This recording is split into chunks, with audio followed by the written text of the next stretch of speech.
What's up everyone? First things first, I just want to go ahead and I want to apologize to all the Germans and Europeans that I offended on the last video. I'm sorry I didn't know your currency, but I know now, and I knew it was pounds, but I just kind of got ahead of myself because I was like filming and talking at the same time, and I was looking at the sign and I was like, I don't know what that is, but I now know. So I apologize then, I'm going to apologize now. I don't want any beef with Germans, Europeans, or anything like that. I love you guys. I love the Germans. I love Europe. I've been there once at the airport, and I have much respect for you guys. So I'm gonna dead the beef right there. I don't want any smoke with Germans or Europeans, so. And that's that. But kind of going on with that video, this is a continuation of the OnePlus 6T that is going to be released on October 29th in like a couple of days. And what's crazy is that the promotional images of this phone just got released, and they were kind of leaked out apparently. I don't really know how to explain it, but it's kind of more of the same. What we saw is like the bezel is kind of the weird like teardrop shape on the top by the camera, which kind of says that either they're putting the speaker behind the display or they're putting a top bar grill. But from what I can tell, that's not really the case. Now, the best and craziest thing that I didn't even see before this was they're probably going to put, based off these images,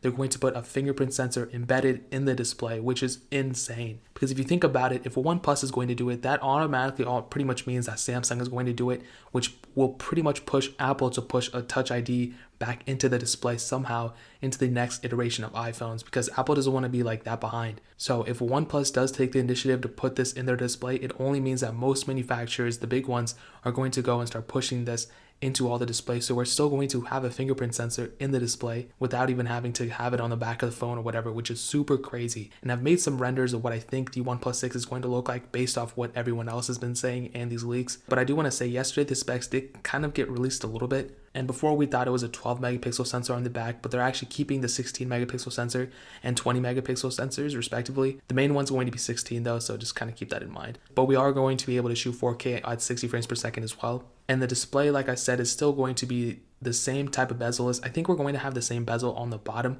but just the top is going to be that teardrop kind of design. The screen is still going to be 6.4 inches. It's going to be the AMOLED screen that we know and love. Pretty much the same resolution, which is not a big deal. I mean, some people say, oh, it's 1080p, it's horrible, but that's really not the case. I don't think it's that bad at all. I still think it's a pretty decent display. The cool thing is that the bottom base storage size is going to be 128 gigs, and the top one is going to be 256, so that's going to be pretty cool.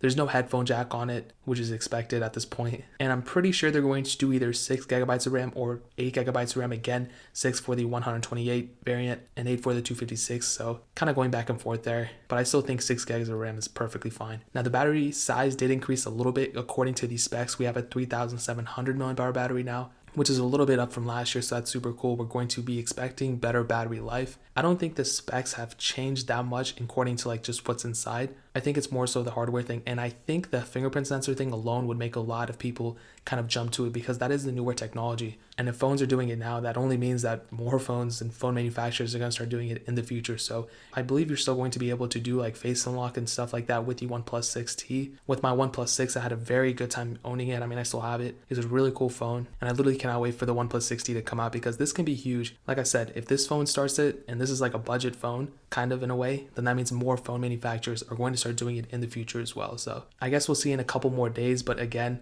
if any more leaks or anything like that come out, I'm going to cover it. I've done so many renders of the OnePlus 6T, and this phone is actually really cool, and I like it a lot, and I literally cannot wait for it to drop. But that is pretty much it. If you guys have any questions or anything like that, leave it down in the comment section below. Hit that like button, that'll mean so much, but definitely hit that subscribe button. Every single subscriber we get really does count, so it'll mean so much if you guys could hit that. Also, check out the other links down in the description as well. My Twitter, my Instagram, my second channel. I would really appreciate if you guys could go and check those out. But more importantly than everything else, I love every single one of you guys. Hopefully I'll catch you guys in the next video.